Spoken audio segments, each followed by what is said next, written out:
Bueno, y hoy también se vio el caso de Kenji Fujimori. La Fiscalía está que solicita 12 años de prisión para el excongresista Fujimori y también para sus colegas o excolegas de bancada, Guillermo Bocángel, Bienvenido Ramírez y su asesor Alexei Toledo. Pero hoy estamos con el doctor Franco García, abogado de Kenji Fujimori, a quien le agradezco por acompañarnos esta noche y nos explique qué ha sido o un poco en qué ha consistido el proceso de hoy, que entiendo va a continuar en la siguiente semana. Se ha reprogramado esta audiencia para el 19 de marzo, ¿verdad, doctor? Muy buenas noches. Buenas noches, gracias por la invitación. Sí, el doctor que dirige esta causa lo ha programado la próxima audiencia para el 19 de marzo, 9 de la mañana. Ese juez Hugo Núñez, si no me equivoco. Núñez Julca, sí, el doctor Núñez Julca, el juez supremo. Bueno, el fiscal lo que dice es que Kenji Fujimori, junto a los otros congresistas, Guillermo Bocángel, Bienvenido Ramírez, el propio Alexei Toledo, estuvieron negociando, buscando torcer voluntades para lograr evitar la vacancia de Pedro Pablo Kuczynski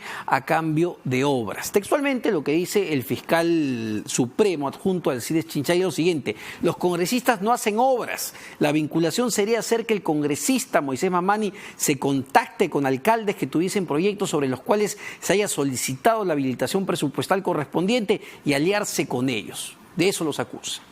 Sí, bueno, la tesis de la Fiscalía hoy ha sido global. Ajá. No ha cumplido con lo que le ordena el Código Procesal Penal a la Fiscalía, ¿Cómo así? ¿no? La Fiscalía tiene el deber de individualizar las conductas penales de cada agente.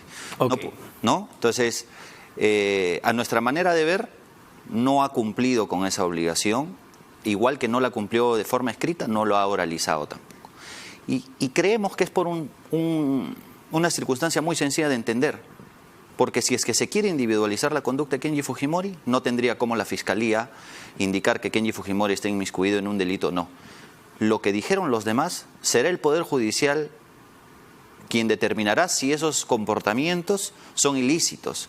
Pero en el caso de Kenji Fujimori no llegan ni siquiera a esos comportamientos pasibles de ser considerados ilícitos, ¿no? Entonces, en eso se basa el control formal que vamos a hacer y sustentar, que por respeto vamos a guardar las cuestiones técnicas para el juez supremo, que es el que primero debe conocer estos asuntos. Ahora, sin embargo, es verdad, no hace un detalle de cada caso, entiendo, de cada uno de los de Kenji Fujimori, Guillermo Bocángel, Bienvenido Ramírez, pero cuando uno escucha nuevamente estos videos donde Moisés Mamani entra pues con este reloj y hay una reunión, ¿no es cierto? No Dos reuniones. Hay dos reuniones, pero hay una clave donde está Kenji Fujimori, Guillermo Bocángel y Alexei Toledo, sí. Y el propio Mamani pregunta en un momento, ¿hay obra? ¿No? En un momento ¿Hay obras? De esta conversación. Eso, hay obras. Hay obras, ¿no? Y Alexei le dice, claro que hay. Tú me tienes que traer el código y diciéndome tal y tal. Y Bocángel le dice, ¿vas a desconfiar de Kenji? Le pregunta justamente en presencia del propio Kenji Fujimori. Y en otro momento, muy seguido, le dice, en obras, no en plata, estamos hablando de 10% y 5%. Son 2 millones de soles, son 700.000 soles. Con eso te compras una casa en La Molina. ¿A qué se refiere con todo esto? Y lo digo porque estaba en presencia del propio Kenji Fujimori, que nunca dice, oye, ¿de qué están hablando?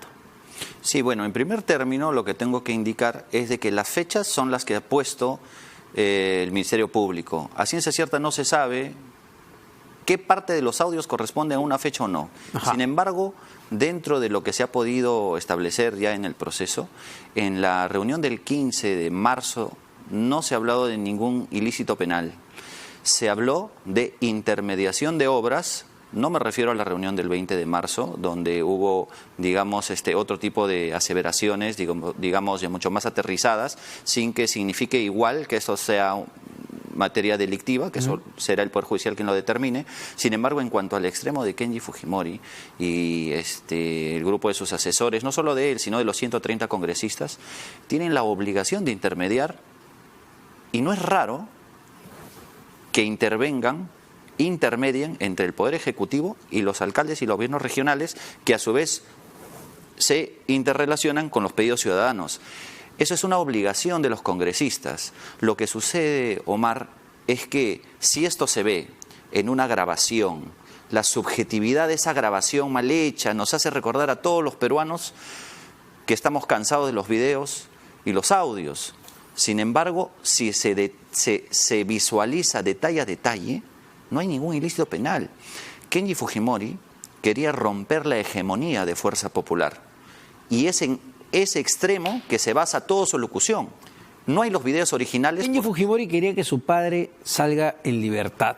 Y eso lo ha dicho el propio Kenji Fujimori públicamente, ¿no es como cierto? cualquier hijo a su padre, Ya, ¿no? y en esa búsqueda, lo que se entiende o lo que se desprende de estos videos es que se buscaban los votos necesarios para evitar la vacancia de Pedro Pablo Kuczynski, porque era Pedro Pablo Kuczynski el que había logrado ya la libertad de Alberto Fujimori. Y lo que le decía Kenji Fujimori a Moisés Mamani es que él iba a consolidar justamente, logrando esos votos, mantener a su padre fuera de la cárcel. Sí, Kenji Fujimori tenía esa percepción, pero es una percepción de él. Lógico. Mire, el indulto fue dado en diciembre del 2017. Estas reuniones fueron en marzo. Ese es el escenario, ¿verdad? Ya, luego de que un presidente de la República otorgue el indulto, ¿dependía acaso del propio PPK o dependía acaso del Ministerio Público del Congreso revocar ese indulto? No dependía. ¿Dependía de quién? Del Poder Judicial. Y el Poder Judicial lo revocó. Criticable o no la resolución, es una resolución que se ha respetado y Alberto Fujimori ha vuelto a la cárcel. Sin embargo, no existía ninguna, era un imposible, es una percepción que Kenji Fujimori tenía, como es lógico, si el presidente que le dio el indulto por una subjetividad que solo lo sabe el Pedro Pablo Kuczynski, obviamente la percepción es, si entra otro presidente, lógicamente que ese tema podría haber una percepción. Kenji tenía distinta, miedo, ¿no?, de que si entraba Vizcarra, claramente se comenta eso en el video, Vizcarra sí iba a cumplir lo que la Corte Interamericana de Derechos Humanos decidiera sobre el caso de Alberto Fujimori. La preocupación de Kenji y del grupo de Kenji era de que Pedro Pablo Kuczynski permanezca en el poder. Ese era el objetivo. Perdón, no le entiendo la pregunta. El objetivo de Kenji era que PPK se mantenga como presidente de la República. No, el objetivo de Kenji Fujimori es que la gobernabilidad continúe, porque no olvidemos que antes del indulto, inclusive antes que se solicite el indulto, ya hubo un rompimiento absoluto y un alejamiento de Kenji Fujimori con Fuerza Popular. Lo que pasa que eso se evidencia ante la prensa en el voto de la primera vacancia. Pero ustedes reconocen que Kenji Fujimori ya en marzo, en este segundo periodo de vacancia, estaba buscando los votos necesarios para evitar esa vacancia. Lo que es legítimo, por supuesto, que lo reconocemos, y creo que fue lo mejor que pudo hacer los congresistas en contra de un grupo parlamentario que hasta el día o hasta los meses antes de la disolución del Congreso siempre buscó la vacancia del Poder Ejecutivo. Me parece correcto, es decir, es correcto que en el tema político haya conversaciones, haya acuerdos con otros congresistas para tener una postura determinada. Eso es legal. Eso hubo. Lo que sucede es que Mamani fue a buscar al despacho con un reloj para grabar a Kenji. Kenji nunca buscó al señor Mamani. El problema es que cuando en esas conversaciones se mete el tema de las obras, ¿qué tenían que ver las obras ahí? ¿Por qué en esa conversación donde estuvo presente Kenji Fujimori se menciona las propias obras? Y en un fragmento de ese video que dura como 20 minutos, el segundo video me refiero, donde estaba Guillermo Bocángel, el propio Kenji habla de 40 millones de soles en obras. Y Bocángel le explica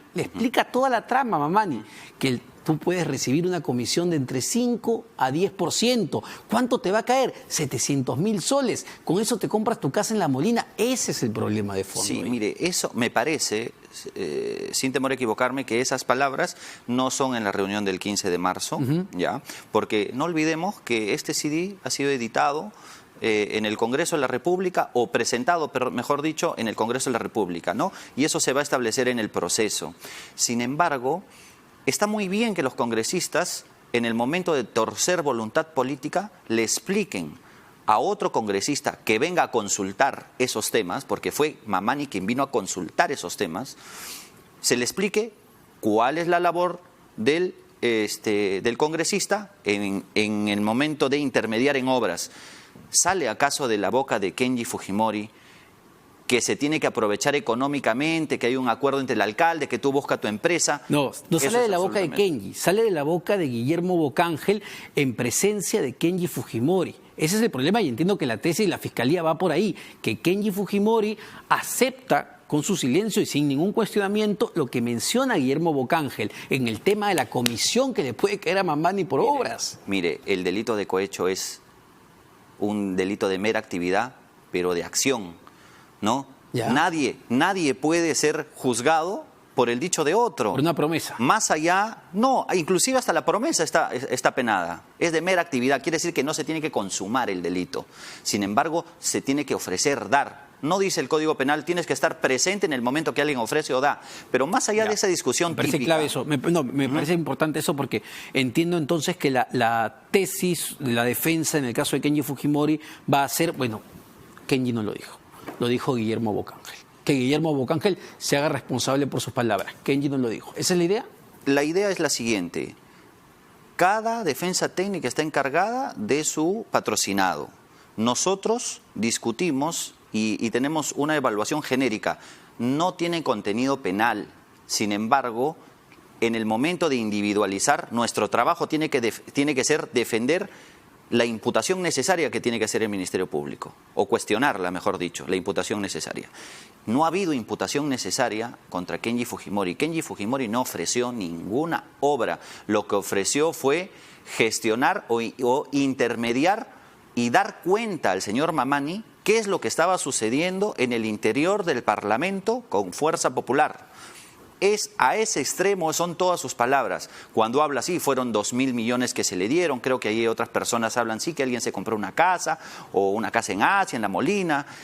Eso es un recuento y un relato de lo que pasaba al interior del Congreso de la República. Todas las subjetividades que se tomen respecto a eso pues son opinables, no tenemos reparo en eso, pero la responsabilidad de Kenji Fujimori, realmente la Fiscalía, si tuviera madurez constitucional, no hubiera llegado a esta acusación. Pero por eso le hemos controlado y confiamos en el Poder Judicial, que va a hacer un análisis sesudo respecto a cada responsabilidad. ¿Cuál es el proceso ya que sigue de ahora en adelante? Es decir, los han citado nuevamente para el 19 de marzo. Me comentaba fuera del aire que en esta etapa todavía la Fiscalía no necesariamente va a pedir medidas de impedimento de salida, comparecencia restringida. No estamos en esa etapa. Ya lo solicitó. Ya lo solicitó, pero el doctor Núñez Julca, con un irrestricto, cuidado del derecho de defensa de los imputados, correctamente ha indicado el que seguir. Se va a seguir las audiencias en cuanto al control formal, luego control sustancial, que son las excepciones y otro tipo de cosas, el sobreseimiento, y luego van a ser las medidas de coerción solicitadas. Es en ese orden que ha dictado correctamente la Corte Suprema, en donde nosotros nos vamos a herir y vamos a hacer la defensa técnica de Kenji Fujimori respecto a eso, ¿no? Ahora, quería hablar de lo que emitió en realidad Cuarto Poder el día domingo, sobre estos documentos que se encontraron en casa del expresidente Pedro Pablo Kuczynski, donde se escribe incluso el tema con Kenji Fujimori, y hablan de que PPK es el que hace un primer acercamiento con el expresidente Alberto Fujimori a través de un amigo que se reúne con Kenji. ¿Esto es así, es verdad? Sí, en el tema de... Bueno, yo no podría hacer si es verdad o no, sin embargo, lo que salió ayer en Cuarto Poder es muy importante, porque demuestra que en las anotaciones privadas, que solo las conocía PPK, en un extracto indica que la palabra me parece que dice ningún centavo respecto a la búsqueda de congresistas que no estén de acuerdo con la vacancia presidencial. Lo dice el propio PPK, ningún centavo. Y eso es cierto, no se ofreció ningún centavo. Kenji Fujimori no ha recibido un sol, no solamente por el indulto, ni mucho menos por preocuparse por la no vacancia para que la gobernabilidad siga. No solamente eso, sino que dentro de su participación en Fuerza Popular nunca estuvo inmiscuido, Omar, en ningún aporte de los grupos empresariales como el BCP, Grupo Gloria y Odebrecht a Fuerza Popular. Siempre estuvo relegado porque a él nunca hubiera permitido este tipo de cosas. Lo hemos hablado muchas veces con Kenji Fujimori. No existe ningún codinome, no existe ningún testigo, no existe nada que lo vinculen en este proceso judicial, ni mucho menos en todo lo que se ha visto en Fuerza Popular. ¿Y él sabe si su hermana recibió financiamiento de Odebrecht? No, él ignora eso. Él ignora eso y tampoco, puede probarlo, pero él ignora eso. Pero lo que sí está claro es que Kenji Fujimori meses antes del indulto ya se había separado del pensamiento político de Fuerza Popular, que ha logrado o ha intentado vacar a 2 presidentes de la República. Perfecto, doctor. Muchas gracias. El doctor Franco García, abogado de Kenji Fujimori, explicándonos un poco cuál va a ser la defensa del excongresista. Nos vamos ahora a una pausa. No se vayan, porque venimos con el ministro de Agricultura, porque ayer también Cuarto Poder emitió un reportaje donde habla de su cercanía con una empresa china. Venimos con eso.